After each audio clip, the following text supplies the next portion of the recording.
5, 7, 9, 11 தான் காதல் திருமணத்துக்கு உறுதுணை பண்ணும்.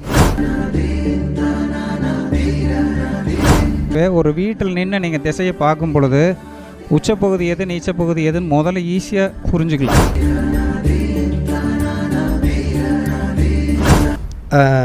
நிறைய குருஜி இருக்கார், ஒவ்வொரு குருஜி இருக்கிறாங்க. அது மாதிரி இவருடைய அடைமொழி, இவருக்கு கொடுத்த அவருடைய குருநாதர் கொடுத்த பட்டங்கள் எல்லாமே உலக குருஜி அப்படின்ட்டு.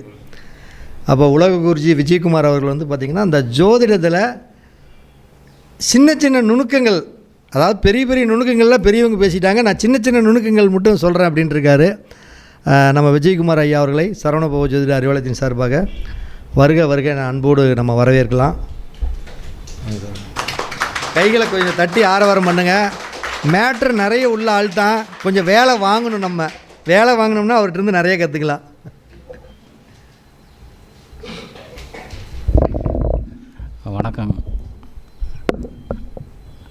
வணக்கங்க எல்லாத்துக்கும் வணக்கம். ரொம்ப சந்தோஷம் நான் பேச வாய்ப்பு தந்ததுக்கு. நான் எதை கேட்கல இன்றைக்கி. நான் இன்றைக்கி கூட்டம் இருந்ததை பார்த்துட்டு நான் சரி அண்ணன்ட்ட எதை கேட்க வேண்டாம் அப்படின்னு தான் இருந்தேன். அப்புறம் அண்ணன் மதியத்துக்கு மேலே கொஞ்சம் ஏதோ ஒரு சப்ஜெக்டில் பேசுங்க அப்படின்னு சொன்னாங்க. அதுக்கப்புறம் நான் யோசித்ததில் நான் போன மாதம் பேசுனதில் கொஞ்சம் ஒரு சில விஷயம் சொல்லிவிட்டு, அப்புறம் பொதுவாக ஒரு திசையோட பலன் எப்படி வேலை செய்யுங்கிறத ஒரு 16 விதிகள் இருக்குது. 16 விதிகள்னால் அது அனுபவத்தில் நான் எடுத்தது, ப்ளஸ் அடிஷ்னலாக அதை வந்து நீங்கள் அப்ளை பண்ணிக்கணும். அது கேள்வி மாதிரி இருக்கும், ஒன் வேர்ட் ஆன்சர் மாதிரி நீங்கள் அப்ளை பண்ணிக்கிட்டிங்கன்னா உங்களோட திசையின் பலன், உங்களுக்கு என்ன திசை நடக்குதோ அந்த திசையின் பலன் வந்து உங்களுக்கு வந்து மேக்ஸிமம் உங்களுக்கு ஃபேவராக வேலை செய்யுதா இல்லை ஃபேவர் இல்லாமல் வேலை செய்யுதான்னு தெரிஞ்சுக்கலாம். அதாவது ஃபஸ்ட்டு என்னென்னா, போன தடவை நம்ம பேசுனது என்னென்னா, சூரியன் பிறந்த மாதத்தை வந்து தமிழ் மாதமாக எடுத்து நம்ம வந்து 1, 4, 7, 10வது மாதமும் 1, 5, 9வது மாதம் அவங்க பிறந்த தமிழ் மாதத்துக்கு 2, 11வது மாதம் நல்லது செய்யன்னு சொன்னோம். இது சொன்னதில் ஒரு 2 பேர் மட்டும் எனக்கு ஃபோன் பண்ணியிருந்தாங்க. ஃபோன் பண்ணி, சார் நீங்கள் சொன்னது கரெக்டு, 1, 4, 7, 10வது மாதத்தில் எங்களுக்கு திருமணம் ஆச்சு. அதான் நாங்கள் அதாங்க சார் சொல்லிடுறேன். அதாங்க சார் சொல்லிடுறேன், அது என்னென்னு சொல்லிடுறேன். அதுக்கு அது வந்து அந்த அண்ணன் சொன்னாங்க, மார்கழி மாதம் நான் பிறந்திருந்தேங்க, எனக்கு பங்குனியில் திருமணம் ஆச்சு அப்படின்னு அந்த அண்ணன் சொல்லியிருந்தாங்க. அந்த அண்ணன் ஒரு 60-70 வயசு இருக்கும். ஃபீட்பேக் கொடுத்துருந்தாங்க.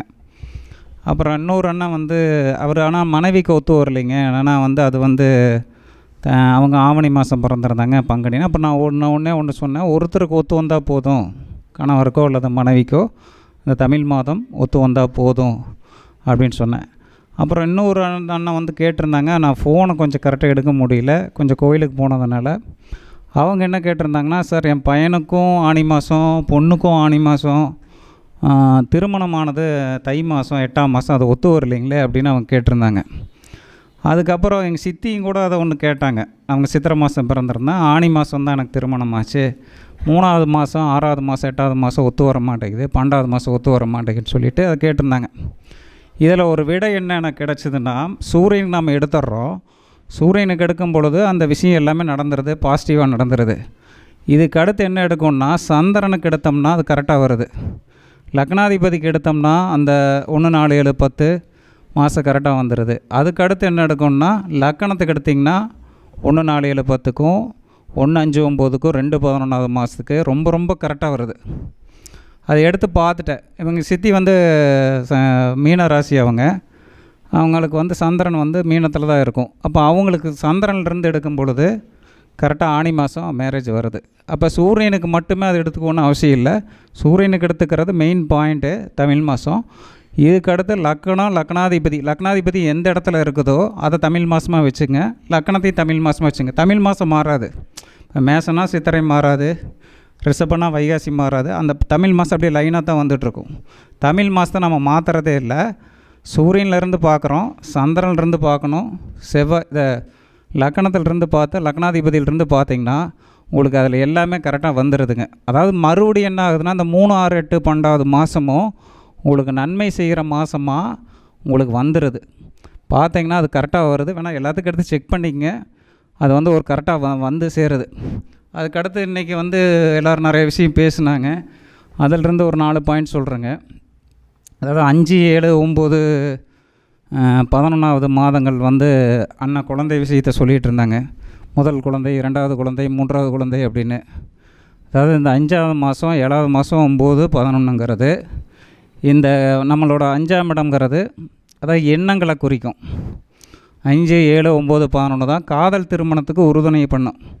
இப்போ ஒருத்தர் லவ் பண்ணி மேரேஜ் பண்ணோன்னா இந்த 5, 7, 9, 11 சம்மந்தம் லிங்க் ஆகணும். லிங்க் ஆனால் தான் அவங்க காதல் திருமணம் பண்ண முடியும். ஒரு எண்ணங்கள் தூய்மையாக இருக்கும். 5ஆம் இடங்கிற எண்ணங்களை குறிக்கும். 7ஆம் இடங்கிறது மனைவி அல்லது கணவனை குறிக்கும். 9ஆம் இடம் பாக்கியத்தை குறிக்கும். 11ஆம் இடமும் நண்பர்கள் நல்ல விஷயங்களை குறிக்கும். இந்த 5, 7, 9, 11 ஒன்றுக்கு ஒன்று லிங்க் வந்துடணும். அப்புறம் அண்ணன் சொன்ன மாதிரி சந்திரன் சுக்கிரன் இந்த காதல் திருமணத்திற்கு லிங்க் வரணும். சந்திரனும் சுக்கிரனும் இணைஞ்சால் தான் அது வந்து ஒரு லிங்கை கொடுக்கும். அதுக்கடுத்து என்னென்னா, இந்த சந்திரன் வந்து நல்ல இடத்துல இருக்கும் பொழுதும் அந்த காதல் திருமணம் நிறைய பேத்துக்கு நடக்கும். சுக்கிரன் நல்ல இடத்துல இருக்கும் பொழுதும் காதல் திருமணம் நடக்கும். அதாவது இந்த காதல் திருமணங்கள் நடக்கிறதுக்கு இந்த அதாவது சந்திரனும் சுக்கிரனும் அதிக வலு சேர்க்கும். அது வந்து ஒரு பாயிண்ட் எடுத்துக்கணும். இந்த சந்திரன் சுக்கிரன் உரைய பெண்ணு பார்க்க போகிறப்ப ஒரு வரன் பார்த்துட்ருக்குறாங்க அப்படின்னா, மாப்பிள்ளை வந்து பொண்ணு வீட்டுக்கு போகிறப்ப இந்த சந்திரன் சுக்கிர உரையில் போய் பொண்ணை பார்க்கணும். பொண்ணு பார்த்தா தான் பொண்ணு பிடிக்கும். முதல்ல அதை எடுத்துக்கணும். இது இந்த மாதிரி நிறையா பாயிண்ட் இருக்குது, எடுத்துக்கிட்டே போயிட்டே இருக்கலாம். அது போயிட்டு இருந்தால் அது ஒரு பக்கமாக போயிட்டுருக்கோம். அப்புறம் வாஸ்துல வந்து எனக்கு தெரிஞ்ச பாயிண்ட் ஒரு 2 பாயிண்ட் சொல்கிறேங்க. அண்ணன் ஏற்கனவே நிறைய வீடியோ போட்டாங்க. அதில் என்ன நீங்கள் எடுத்துக்கணுன்னா, வாஸ்துல ரொம்ப சிம்பிளாக நீங்கள் எடுத்துக்கணுன்னா, அதாவது ஒரு வடக்கு பார்க்குற ஒரு வீட்டில் நின்னிங்கன்னா, வடக்கு பார்த்து நீங்கள் நின்னிங்கன்னா, அது வடக்கும் மேற்கும் உங்களுக்கு வலது கை பக்கம் உச்சப்பகுதி அப்படின்னு சொல்லுவாங்க. அதாவது உச்சப்பகுதின்னா என்னென்னா, நீச்சப்பகுதின்னு என்ன, ஒரு பகுதி என்ன உச்சமாகும், ஒரு பகுதி நீச்சமாக வைப்பாங்க. இப்போ இந்த இடத்துல வடக்கு பார்த்த வீடு அப்படின்னா, இந்த வடக்கு பார்த்த வீட்டில் இந்த 20 அடியில் ஒரு 10 அடி உச்சப்பகுதியில் இருக்கும். அதாவது ஒரு 10 அடி நீச்சப்பகுதியில் இருக்கும். அந்த உச்சப்பகுதியில் தான் கதவு ஜன்னல்கள் வைக்கணும்னு சொல்லுவாங்க. அதாவது ஒன்றும் இல்லை, அது வடக்குக்கும் மேற்குக்கும் நீங்கள் வலது கை பகுதி உச்சப்பகுதியை வச்சுக்கங்க. உங்களுக்கு நின்று பார்க்குறப்ப, அதாவது நீங்கள் வடக்கு பார்த்து நின்னீங்கன்னா அது வலது கை பக்கம் உச்சப்பகுதி. அதே மாதிரி மேற்கு பார்த்து நின்னிங்கன்னா உங்கள் வலது கை பக்கம் உச்சப்பகுதி. கிழக்கு பார்த்து நீங்கள் நிற்கிறீங்க அப்படிங்கன்னா உங்களுக்கு இடது கை பக்கம் உச்சப்பகுதி. அதே மாதிரி தெற்கு பார்த்து நீங்கள் நிற்கிறீங்கன்னா உங்களுக்கு இடது கை பக்கம் உச்சப்பகுதி. இதை ஃபஸ்ட்டு நீங்கள் எடுத்துக்கிட்டிங்கனாவே ஒரு வீட்டில் நின்று நீங்கள் திசையை பார்க்கும் பொழுது உச்சப்பகுதி எது நீச்சப்பகுதி எதுன்னு முதல்ல ஈஸியாக புரிஞ்சுக்கலாம். உச்சப்பகுதினா வலது கை பக்கம் வடக்குக்கும் மேற்குக்கும், இடது கை பக்கம் நீச்சப்பகுதி. அதே மாதிரி கிழக்குக்கு தெற்குக்கு இடது கை பக்கம் உச்சப்பகுதி அப்படின்னு தெரிஞ்சுக்கிட்டாவே அந்த இடத்துல நம்ம கதவுகள் ஜன்னல்கள் வச்சுக்கலாம். அது வாசலில் ஒரு சின்ன பாயிண்ட்டுங்க, ரொம்ப ரொம்ப சின்ன பாயிண்ட். இது ஈஸியாக ஞாபகம் வச்சுக்கிறதுக்காக இது ஒரு பாயிண்ட்டுங்க. அதுக்கடுத்து நம்ம இந்த திசையோட பலன் நான் சொன்னேன். அதை ஒரு 16 பாயிண்ட் இருக்குது. அதை நான் எழுதியிருக்கிறேன். அதை கொஞ்சம் அப்படியே படிக்கிறேன். உங்களுக்கு எப்படி புரியலைன்னா அதை டக்குன்னு நீங்கள் கேட்கலாம் யாராவது ஒருத்தர். நான் சொல்ல அந்த கொஸ்டின் மாதிரி சொல்கிறேன். அதாவது எதாவது புரியல அப்படின்னா இதை வந்து நீங்கள் டக்குன்னு கேட்டிங்கன்னா நான் டக்குன்னு சொல்கிறக்கு ரெடியாக இருக்கிறேன். அதாவது ஃபஸ்ட்டு கொஸ்டின் என்னென்னா, அந்த திசை செயல்படும் விதம் அப்படின்னு போட்டுங்க. இல்லை திசை எப்படி செயல்பட போகுது அப்படின்னு எடுத்துக்கிட்டிங்கன்னா, அந்த திசை வந்து ஃபஸ்ட்டு பாயிண்ட்டுங்க. திசையானது லக்கணத்துக்கு என்ன ஆதிபத்தியம்னு எடுக்கணும். ஃபஸ்ட்டு கேள்வி அது. இப்போ ஒரு கடக லக்கணம்னா ஒரு குரு தசை நடக்கணும். அதில் லக்கணத்துக்கு ஆதிபத்தி என்னென்னா 6, 9 கூடையவர் அப்படின்னு எடுக்கணும். அதுக்கு அடுத்தது 2வது கொஸ்டின் வந்து திசையானது 2 ஆதிபத்தியங்களை செயல்படுத்தும் போது எந்த ஆதிபத்தியம் அதிகமாக வேலை செய்யணும் அப்படின்னு எடுக்கணும். அதாவது உதாரணத்துக்கு ஆண் வீட்டு ஆதிபத்தியமாக பெண் வீட்டு ஆதிபத்தியமாக கடகலக்கணத்தை வச்சே சொல்லிட்டு வராங்களே. ஒரு கடகலக்கணத்தை எடுத்துப்போம் உதாரணத்துக்கு. ஃபஸ்ட்டு கொஸ்டின் வந்து திசை லக்கணத்துக்கு 2 ஆதிபத்தியம் இருக்குது, 6ஆம் அதிபதி 9ஆம் ஆதிபத்தியம். இப்போ இந்த திசை செயல்படுறது 6ல் செயல்படுதா 9ல் செயல்படுதான்னு பார்க்கணும். அப்போ அது ஆண் வீட்டில் இருக்குதா பெண் வீட்டில் இருக்குதான்னு முதல்ல அந்த திசையோட ஆதிபத்தியத்தை நம்ம ஃபஸ்ட்டு எடுக்கணும். 2வது பாயிண்ட்டு. 3வது பாயிண்ட்டு, திசை வந்து சரராசியில் இருக்கா ஸ்திர ராசியில் இருக்கா அல்லது உபய ராசியில் இருக்கான்னு பார்க்கணும். அதாவது அது என்னது வேலையை பண்ணுது அப்படின்னு பார்க்கணும். அதாவது ஒரு சரராசியில் இருந்தால் ஒரு பலனை கொடுக்கும், ஸ்திர ராசியில் இருந்தால் ஒரு பலனை கொடுக்கும், உபயத்தில் இருந்தால் பலனை கொடுக்கும். நம்ம திசையை பிரித்து வச்சுருக்குறோம். அப்போ திசை வந்து அது எதில் இருக்குது, படைத்தல் இருக்குதா காத்தல் இருக்குதா அழித்தல் இருக்குதான்னு அது பாயிண்ட் எடுக்கணும். 4வது பாயிண்ட்டு, திசை எந்த நட்சத்திரத்தை சாரத்தில் இருக்குது அப்படின்னு பாயிண்ட் எடுக்கணும். அதாவது ஒரு திசை நடக்குது, அது திசை ஏதோ ஒரு சாரத்தில் நிற்கும். 3 நட்சத்திரத்தில் ஏதோ ஒரு நட்சத்திரத்தில் நிற்கும். அந்த நட்சத்திர சாரம் எந்த நட்சத்திர சாரத்தில் நிற்கிது, அந்த சார அதிபதி எந்த இடத்துல இருக்கிறாரு அப்படின்னு 4வது பாயிண்ட் எடுக்கணும். ஏன்னா இது எடுத்திங்கன்னா தான் அந்த 16 பாயிண்ட் எடுத்திங்கன்னா உங்களோட திசையோட பலம் என்ன அப்படின்னு நீங்கள் நல்லா ப்யூராக கண்டுபிடிச்சிடலாம். உங்கள் ஜாதகத்தை எடுத்துக்கங்க, இந்த கொஸ்டினுக்கு ஆன்சர் பண்ணிவிட்டு கரெக்டாக நீங்கள் பண்ணிங்கன்னா அது கரெக்டாக உங்களுக்கு ஒர்க் அவுட் ஆகும். அது வந்து உங்களுக்கே தெரிஞ்சிடும் அந்த திசையோட பலம் என்ன, பலவீனம் என்ன அப்படின்னு தெரிஞ்சிடும்.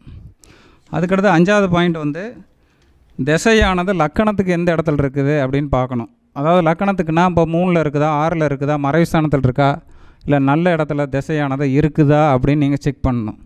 அப்போ செக் பண்ணிங்கன்னா தான் இந்த ஜாதகத்தில் தெரியும் ஒரு திசை வந்து வலிமையான இடத்துல இருக்குது, இல்லை வலிமை குறைந்த இடத்துல இருக்குது அப்படின்னு நம்ம தெரிஞ்சுக்க முடியும்.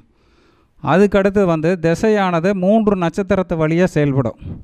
இப்போ நாம் நினச்சிட்ருப்போம் திசை வந்து நமக்கு வந்து ஒரே ஒரு நட்சத்திரத்தில் தான் செயல்படுது அப்படின்னு நம்ம தப்பான ஒரு மனக்கணக்கில் இருப்போம். ஆனால் கிடையாது.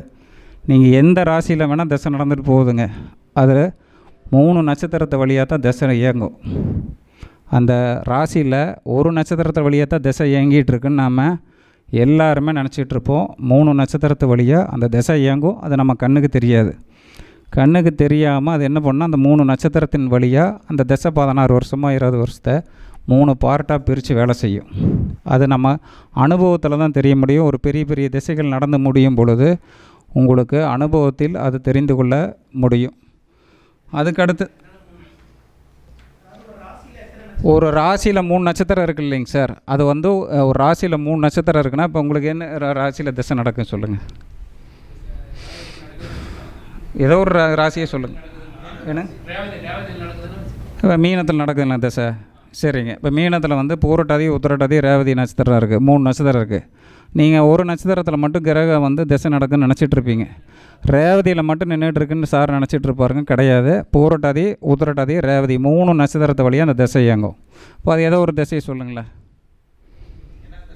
ஏதோ ஒரு திசை, செவ்வாய் திசை வச்சுக்கலாங்க. இப்போ செவ்வாய் திசை மீன ராசியில் இருக்குது. இப்போ சார் நினச்சிட்ருப்பாருன்னா ரேவதி நட்சத்திரத்தில் மட்டும்தான் இயங்கிட்டு இருக்குது அப்படின்னு சார் நினச்சிட்ருப்பார். கிடையாது.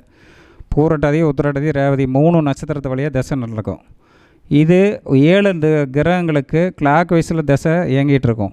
ராகு இதுக்கு மட்டும் ஆன்டி கிளாக் வைஸில் திசை அந்த 3 நட்சத்திரத்து வழியாக இயங்கும். மற்ற 7 கிரகங்கள் சூரியன்லேருந்து மற்ற 7 கிரகங்கள் இருக்குது இல்லைங்களா, அந்த 7 கிரகமும் 3 நட்சத்திரத்து வழியாக இயங்கும். இப்போ அங்கே சூரியன் இருந்தாலும் சரி, செவ்வாய் இருந்தாலும் சரி, சந்திரன் அதான் கிளாக் வைஸில் நகர கிரகம் இல்லையா. ரேவதி நட்சத்திரத்தில் மட்டும்தான் சார் இயங்கிட்டு இருக்கு அப்படின்னு நினச்சிட்ருப்பார். சார் உங்களுக்கு திசை வந்து மீனத்தில் தான் நடக்குது. மீனத்தில் நடந்ததுன்னா மீனத்தில் ரேவதி நட்சத்திரத்துலேயே வச்சுக்கோங்க. நீங்கள் ரேவதி நட்சத்திரத்தில் மட்டும்தான் திசை நடந்துகிட்ருக்குன்னு நினச்சிட்ருப்பீங்க. ஆனால் பூரட்டாதி, உத்திரட்டாதி, ரேவதி 3 நட்சத்திரத்தில் இயங்கும். சூரியன்லேருந்து 7 நவகிரகம்.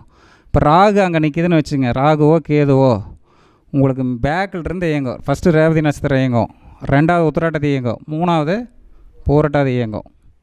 அதுதான் வந்து திசை வந்து ஒரு நட்சத்திரத்தின் வழியாக செயல்படுறது இல்லைங்க. நான் அனுபவத்தில் அதை ஆராய்ச்சியில் செக் பண்ணிட்டு தான் சொல்கிறேன். என்னோடய ஜாதகத்திலே செக் பண்ணிட்டேன். நான் ஒரு 4-5 பேர் ஜாதகத்தில் செக் பண்ணிட்டேன். செக் பண்ணனால தான் நான் சொல்கிறேன். இவ்வளோ கான்ஃபிடென்ட்டாக சொல்கிறேன்னா சொல்லவே மாட்டேன். நான் ஒரு பொது மேடையில் நான் சொல்ல வரக்கு முன்னாடியே ஒரு விஷயத்தை செக் பண்ணாமல் சொல்லவே மாட்டேன். சரிங்களா. அதுக்கடுத்து திசை நடத்த கிரகம் கணங்களின் வழியே செயல்படும். இப்போ அண்ணன் சொன்ன மாதிரி இப்போ அண்ணன் வந்து செவ்வாய் திசை அப்படின்னு சொல்லியிருக்கிறாங்க. மீனராசியில் செவ்வாய் திசைன்னா செவ்வாய் வந்து 3 கணம் இருக்குது. செவ்வாயோட நட்சத்திரம் இதில் ரேவதியில் தாங்க நான் சொன்னீங்க. இப்போ செவ்வாய் திசை ரேவதி நட்சத்திரத்தில் இருக்குதுன்னு சொல்லியிருக்காரு. அப்போ திசையை நடத்துகிற கிரகம் அப்படின்னா செவ்வாய் திசை. அப்போ செவ்வாய் வந்து செவ்வாயோட நட்சத்திரம் என்ன அப்படின்னா மிருகசீரியம், சித்திரை, அவிட்டம். அப்போ அந்த மிருகசீரியம், சித்திரை, அவிட்டம் என்ன பண்ணுன்னா அந்த 3 நட்சத்திரம் இது கணங்கள் வழியே செயல்படும். அப்போ வந்து இப்போ செவ்வாய்க்கு என்னென்ன வந்து மிருகசீரியம் தேவகணம், சித்திரை ராட்சச கணம், அவிட்டம் ராட்சச கணம். அப்படின்னா அந்த கணங்களின் வழியே அந்த திசை செயல்படும். அந்த 7 வருஷத்தை அந்த கணங்களுக்கு பிரித்து கொடுத்துடணும். அதாவது 7 பாதியாக பிரித்தோம்னா எவ்வளோ வருதோ 2-2.5 வருஷமாக பிரித்தோம்னா அந்த 2-2.5 வருஷம் அந்த கணங்களின் வழியாகவும் செயல்படும். அதாவது தேவத்தன்மையில் செயல்படும். ஒரு 2.5 வருஷம், ஒரு 2.5 வருஷம் ராட்சசத்தன்மையில் செயல்படும். இன்னும் 2.5 வருஷமாக ராட்சசத்தன்மையில் செயல்படும். இப்போ குருவாக இருந்ததுன்னா மனிதத்தன்மை, ராட்சசத்தன்மை அந்த 3 கணங்களின் வழியே செயல்படும். அதாவது ஒரு திசை வந்து நட்சத்திரத்தில் 3 வழியாகவும் செயல்படும், கணங்களின் வழியாகவும் செயல்படும் அப்படின்னு நம்ம எடுக்கணும். அதுதான் வந்து அந்த கிரகம் திசையை நடத்துறதுக்கு உண்டான விதி. அதுக்கடுத்தது திசையை நடத்துகிறவன் காலபுருஷனுக்கு எத்தனையாவது இடத்துல இருக்கான்னு பார்க்கணும். இப்போ காலபுருஷன் மேசராசிலிருந்து ஸ்டார்ட் ஆகுதுன்னா அப்போ அண்ணன் வந்து மீனத்தில் தான் திசை நடக்குதுங்கிறார். அப்போ காலபுருஷனுக்கு அது 12 அவர் லக்கணத்துக்கு அது லக்கணம் ஏதோ ஒரு லக்கணம் சொல்லுங்கண்ணா. துலா லக்கணம்னு வச்சுங்க. துலா லக்கணத்துக்கு 6 திசை நடக்குது, ஆனால் காலபுருஷனுக்கு 12 நடக்குது. அப்போ இந்த 6ஆம் இடத்த ஆதிபத்தியத்தை வேலையை செய்யும், காலபுருஷனுக்கு 12ஆம் இடம் ஆதிபத்தியத்தை வேலையும் அது செய்யும். காலபுருஷனுக்கும் அதை நாம் எடுத்துக்கணும். காலபுருஷனுக்கு எத்தனாம் இடத்துல அந்த திசை நடக்குது அப்படிங்கிற பாயிண்ட்டையும் நாம் எடுக்கணும். அதுக்கடுத்தது திசை வந்து இந்த உயிர் காரத்தில் இயங்குதா, பொருளாதாரத்தை காரத்தில் இயங்குதா அப்படின்னு நம்ம பார்க்கணும். அதாவது கேபி சிஸ்டத்துலேயும் சொல்லுவாங்க, பேலன்ஸ் தியரியில் சொல்லுவாங்க, உயிர் வந்து 1வது பாவத்தில் இயங்குனா அது உயிர் காரத்துவத்தை செயல்படும். 1, 3, 5, 7, 9, 11லாம் இந்த 2, 4, 6, 8, 10, 12லாம் பொருளாதார காரத்துவத்தை இயக்குன்னு சொல்லுவாங்க. அது பேலன்ஸ் தியரியில் அதே மாதிரி தான் சொல்கிறாங்க, உயிர் பொருள் அப்படிங்கிறாங்க. அண்ணன் கேபி சிஸ்டத்தில் 1, 3, 5, 7, 9, 11 அப்படின்னு சொல்கிறாங்க. பணத்தை கொடுக்குற பாவம் 2, 4, 6, 8, 10, 12ன்னு சொல்கிறாங்க. இது கேபியும் பேலன்ஸும் கிட்டத்தட்ட ஒரே மாதிரி இருக்கும், கொஞ்சம் வித்தியாசம் இருக்கும்.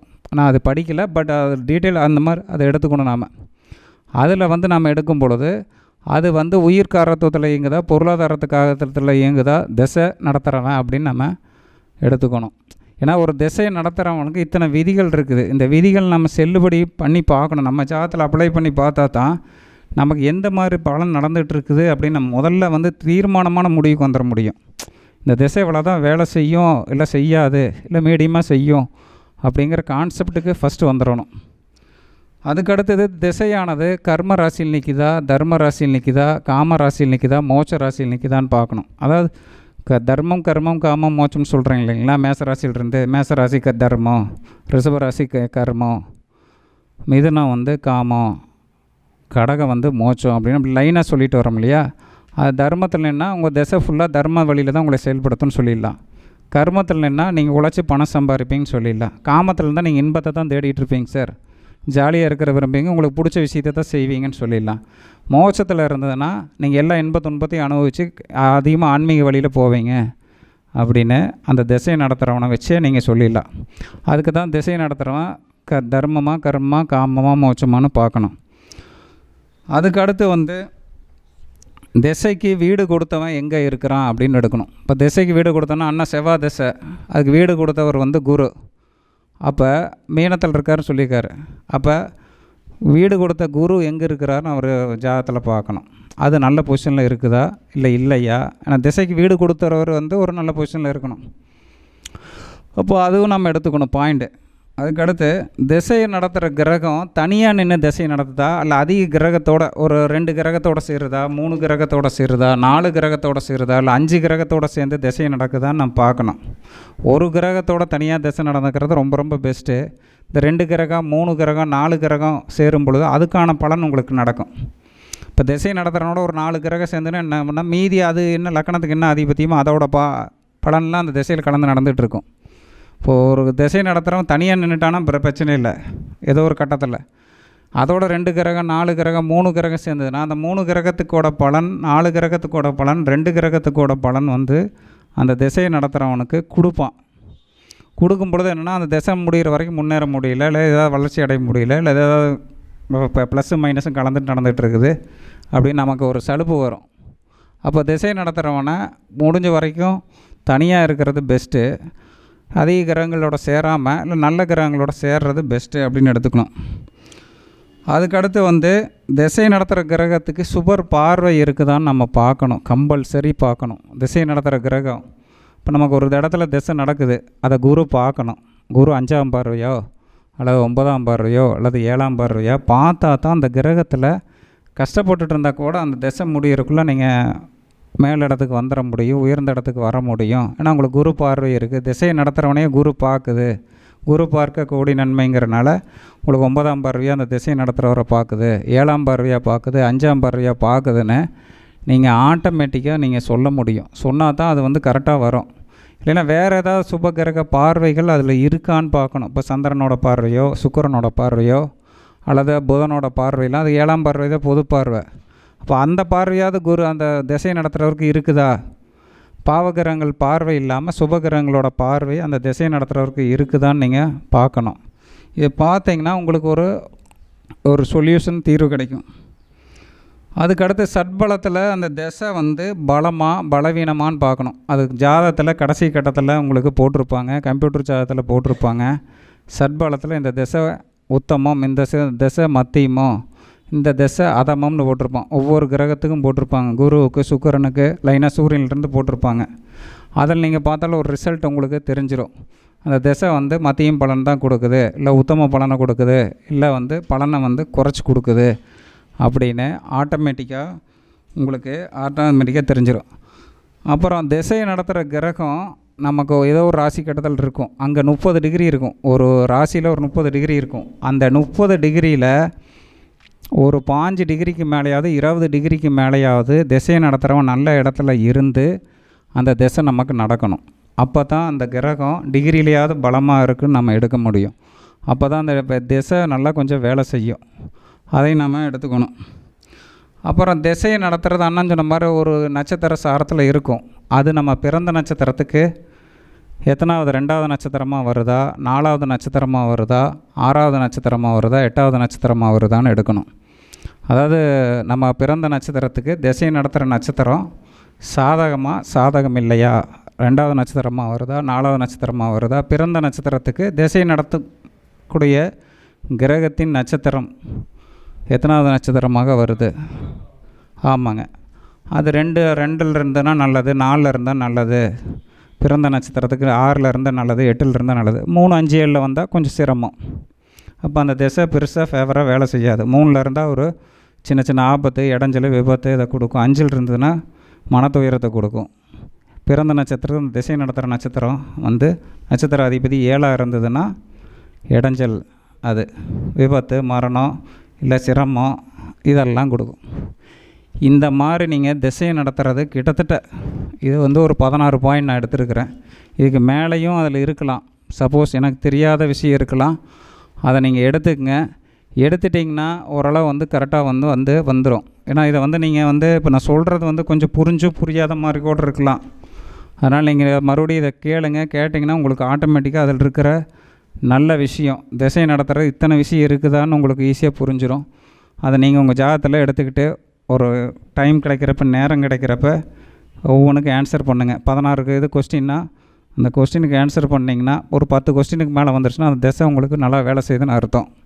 கொஞ்சம் குறைவாக இருந்ததுன்னா மீடியமாக வேலை செய்யுதுன்னு அர்த்தம். அதிகமாக இப்போ மார்க் வந்ததுன்னா ஓகேன்னு அர்த்தம். அந்த 16 பாயிண்ட்டு நீங்கள் பார்க்கணும்.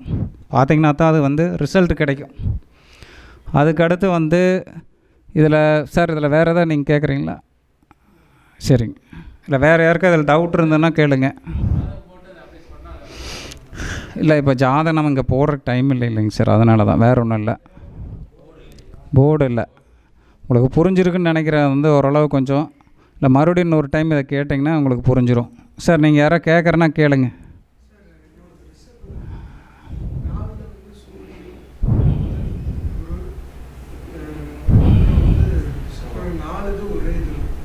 அதாங்க சார், இப்போ அந்த 4க்குரிய பலன் நடக்குங்க சார். இப்போ வந்து உங்களுக்கு சூரியனுங்க, அப்புறம் புதனுங்க, சுக்கிரனுங்க, குரு. இப்போ இந்த திசை வந்து 4 கிரகத்தோடு சேருதுங்க. 4 கூடையர் வேலை செய்வார் சூரியனை. புதனு கூடிய வேலை 2, 5 கூடையர் வேலை செய்வார் லக்கணத்துக்கு. ரிஷப லக்கணங்களா? அப்புறம் என்ன இருக்குங்க, சூரியன் புதன் சொல்லிட்டேங்க. சூரியன் 4 வீடு வண்டி வாசலை கொடுப்பாருங்க. 4ஆம் இடங்கிறது அது வந்து காத்தல் ராசியில் இருக்குது. திசை ஃபுல்லாக உங்களுக்கு காத்தல் வேலையை செஞ்சிடும், தர்ம வேலையை செஞ்சிடும். சிம்ம ராசி தர்ம ராசி, சரிங்களா? காத்தல் வேலையை செஞ்சிடும், சரிங்களா? ஸ்திர ராசியில் இருக்குது. ஸ்திரமாக அந்த திசை போகும் அப்படின்னு எடுக்கலாம். அதுக்கடுத்து என்ன சொல்லுங்க, சூரியன் புதன் சொல்லிட்டீங்க. புதனோட 2, 5 கூடிய பலன் எடுக்கும். குரு இருக்குங்களா? குருவோட 8, 11 கூடிய பலனும் நடக்கும். அடுத்து சுக்கிரன் 7, 12 கூடிய பலனும் நடக்கும்.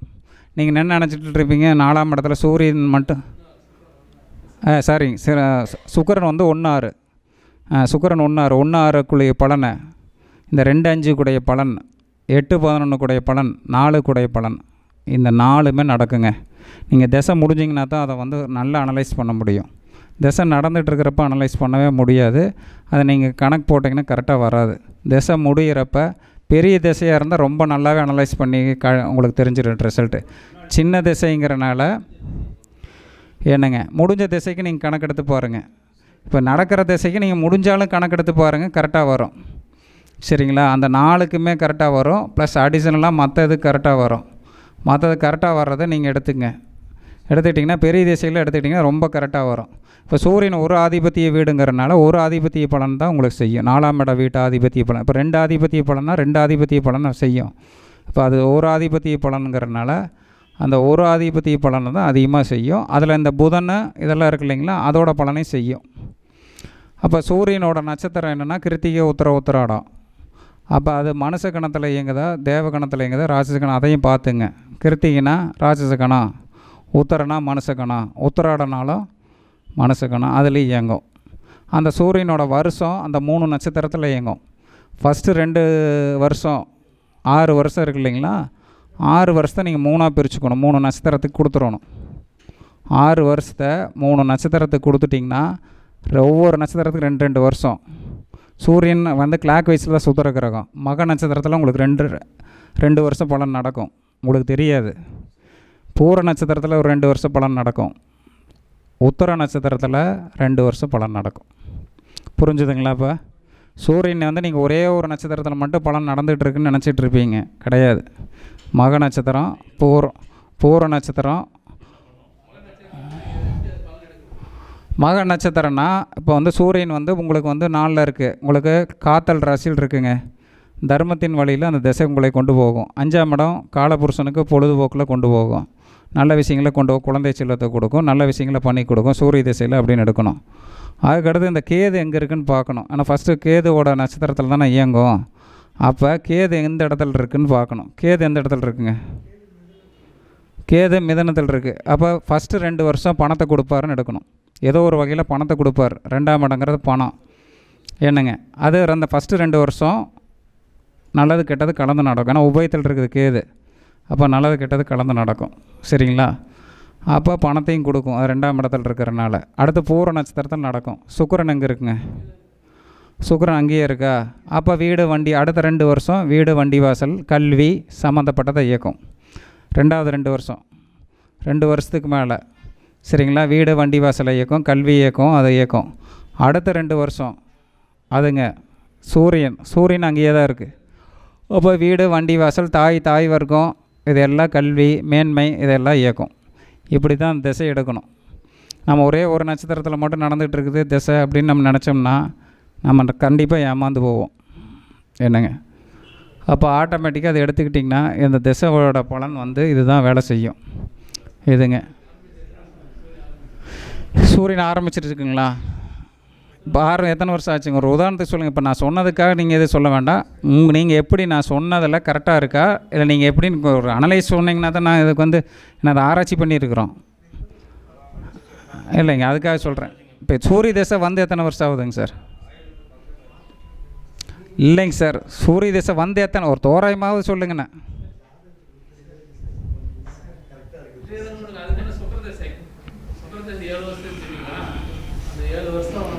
சரிங்க, நீங்கள் ஒன்றும் ஆராய்ச்சி இது பண்ணால் நீங்கள் வீட்டுக்கு போய் அதை பாருங்கள். ஆனால் சூரிய திசை எடுத்து பாருங்கள், யார்கிட்ட லோக்கல்லையே பாருங்கள். பார்த்தீங்கன்னா உங்களுக்கு ஆன்சர் கிடைக்கும். எனக்கு ஃபஸ்ட் 2 வருஷம் நம்ம வீடு இது வாங்கினோமா, பணம் கிடச்சிதா, அடுத்த 2 வருஷம் வீடு கட்டணுமா, இல்லை கல்விக்கு வந்தோமா, என்னென்ன நல்ல விஷயம் நடந்தது, வாகன விஷயத்தில் என்ன நடந்தது, மற்ற எந்த விஷயத்தில் என்ன நடந்தது அப்படிங்கிறது பொதுவாக உங்களுக்கு ஆட்டோமேட்டிக்காக தெரிஞ்சிடும். நான் இப்போ வந்து உங்களுக்கு தோராயமாக ஒரு 4-5 பாயிண்ட் சொல்லிட்டேன். நான் இப்போ இந்த 16 கொஸ்டினுக்கு ஆன்சர் பண்ணால் என்ன டைம் ஆயிரும் என்னங்க. சரிங்க,